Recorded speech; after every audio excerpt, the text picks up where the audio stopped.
Hey y'all, welcome to my channel. My name is Cynthia. If you have not subscribed to my channel, make sure you go ahead and hit that subscribe button.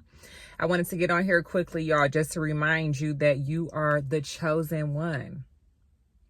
You are chosen, okay? This is the reason why, people, it's hard for them to relate to you. This is the reason why you aren't invited to things. This is the reason why some people call you weird, and it's because you're chosen.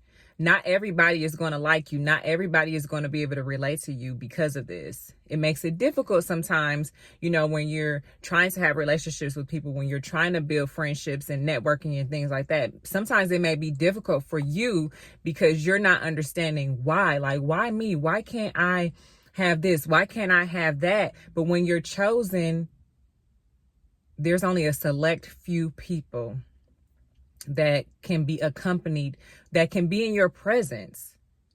There's only a select few people, and they're going to recognize who you are and the worth that you have and the things that you bring to their lives. Recognizing the goodness that you have. Only a select few people are going to recognize this. Only a select few people are going to see that light in you and appreciate the light in you. And so you have to understand that, when you're just building relationships with people, when you're trying to find your place in this world, a lot of times you will be out of place. A lot of times you're going to be isolated. You're not going to be surrounded by a lot of people. Because of this, you're going to be different. You always stand out because you're different. And that is okay. That's what makes you special. That's the reason why God, He placed something on the inside of you that was different from most. So you cannot be around a lot of people. You are so precious that He wants you to be covered. Okay, it's almost like an egg in the outside of the shell, and you know how you have to put it you have to keep it in the container in order for it to be protected. Like, God closes you in and keeps you protected because of this. He does not want that egg to crack and the yolk to spill over everywhere. He doesn't want that. There's only a select few people that are going to be able to be around you. There's only a select few people that can appreciate your presence, that deserve your presence. Okay. And so I wanted to go back to the story about King Solomon. So when King Solomon, before he was even appointed, his father, King David, had already let Bathsheba know, King Solomon's mother, let her know that your son will take over as king. When I have done, when he has completed his time and did what he needs to do, that he will become king. Solomon would become king. And so at some point, King David had got really old and he was not capable of doing the typical things that he would do. King David's son, Adonijah, which is Solomon's half brother, pretty much tried to take over the torch.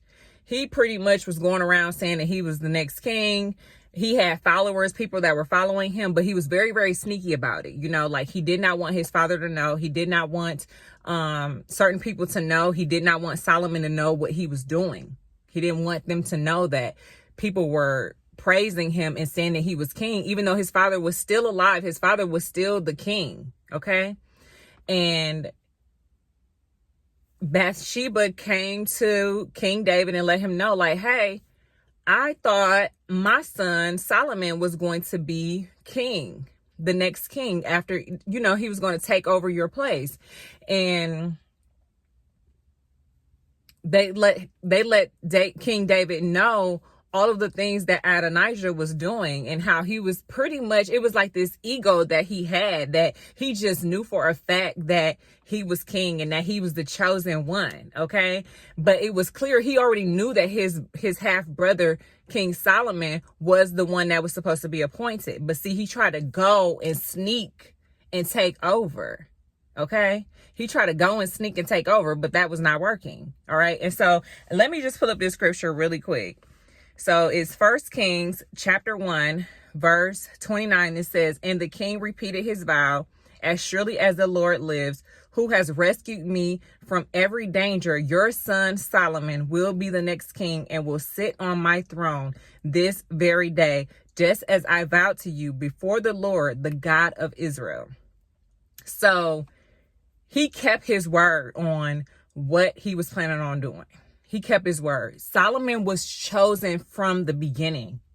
And that's what you have to remember, is that you were chosen when you were in your mother's womb, that you were chosen.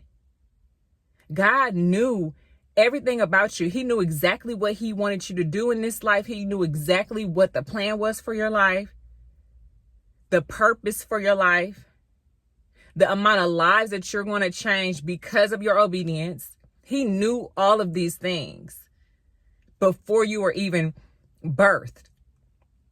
And so Solomon, it was already known that he was chosen. Everybody knew in that surrounding area that he was up next. Okay. But his brother Adonijah wanted to come in and try to steal that shine, wanted to try to steal that light from beneath his feet.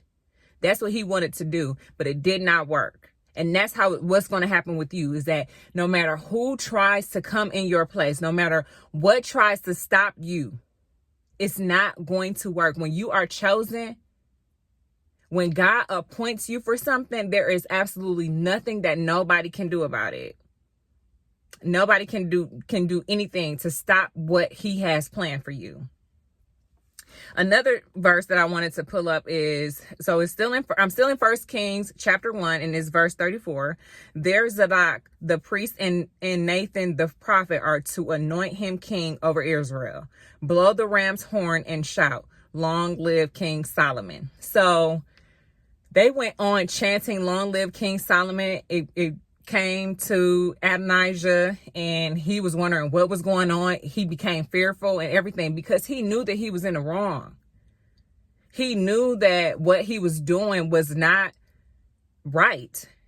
And so a lot of times when people are trying to sneak around or trying to pull you down or trying to do any tactic that they can to bring you down, it's not going to work. He was so ego driven. He was so arrogant about it. And he really believed that he was going to be able to get away with this. And it did not work because it was too late. Solomon was already chosen.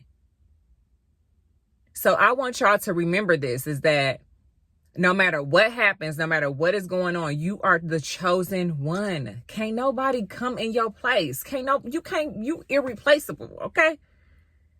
When you are chosen, you are irreplaceable. So walk in that light that God has given you and continue doing what it is that you're supposed to be doing. Because God is not going to allow anybody to come in your way. Nobody is going to stop you from getting the things that you deserve in this life. God will not allow it. The enemy may try his hardest to pull you down, but God is there. God is there to continue lifting you up and shining a light so bright on you that it is irresistible. Nobody is going to be able to understand it. They're not going to be able to understand why. Why was it you? Why were you the chosen one? Nobody's going to be able to understand this. But that does not matter because it's all about God, what his plan is.